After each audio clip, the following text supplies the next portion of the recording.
Hi, my name is Katie Clark. I am a volunteer here at the Talmo Public Library. I have two children, a 2-year-old and a 7-year-old, and I'm here to talk to you about some books that parents can read to kids or kids can read themselves. This one is Peter Pan by J.M. Barrie. We decided to pick up the original and see how it varies from the Disney version. And it's a very cute little story. Well, cute may not be the right term there.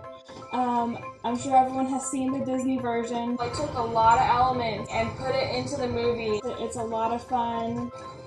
Crocodile. There's a lot of flying, a lot of singing. There's Hook and Peter Pan fighting. This one's a little bit darker, but it's quite enjoyable. The storyline is a little bit different. Here's Peter Pan and the Neverbird. And the Neverbird got cut out in the Disney version, but this bird actually saves Peter's life at one point.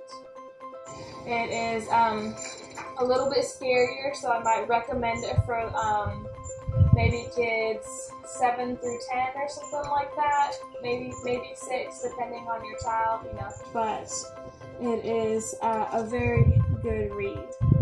I wanted to also talk to you about this. This was my favorite, and I love these books. These are baby lit books, and lit stands for literature.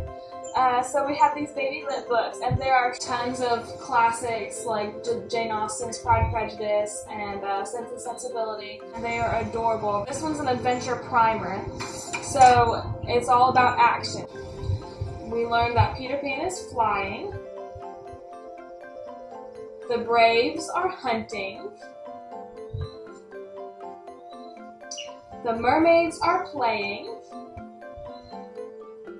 and my favorite, the crocodile is ticking. So if you know the story, you know all of what's happened through here. It's a lot of fun to read with like a toddler. You can get them to do some of the actions in the book.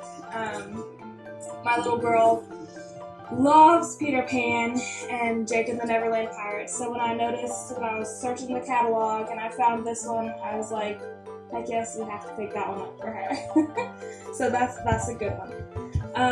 The next one I want to talk about is this Peter and the Starcatchers by Dave Barry and Ridley Pearson. Now this, I just finished this one today, and it is so cool. It takes so many of the elements of Peter Pan and twists them just a bit. Like this would be one of the twisted fairy tales you hear about, but not so dark. Nobody dies in this story. Nobody is, no one except Captain Hook is seriously hurt. So we have a good time learning about that. Peter and his buddies are orphans, and they're taken on the ship, the Neverland. And they're being sent to a country where the king feeds orphans to snakes. So, of course, Peter's not happy with that, but they meet Molly and they're introduced to all kinds of neat things. They have all kinds of cool adventures, which very much follow the original story of Peter Pan. I would recommend this book for children, maybe like 7 to 10 or 7 to 12 maybe. I, as an adult, enjoyed it because I love seeing the elements of Peter Pan in there, and I love seeing how Dave and Ridley took the original story and twisted it and made it their own. The next one I have is Captain Hook, The Adventures of a Notorious Youth. It's written by J.V. Hart, and it's illustrated by Brett Hopeless. And I have not read this one, but I adore and love reading backstories of villains to find out how in the world they got to be who they are and what they look like and how they behave and why they behave the way they do. Alright, knowledge is power.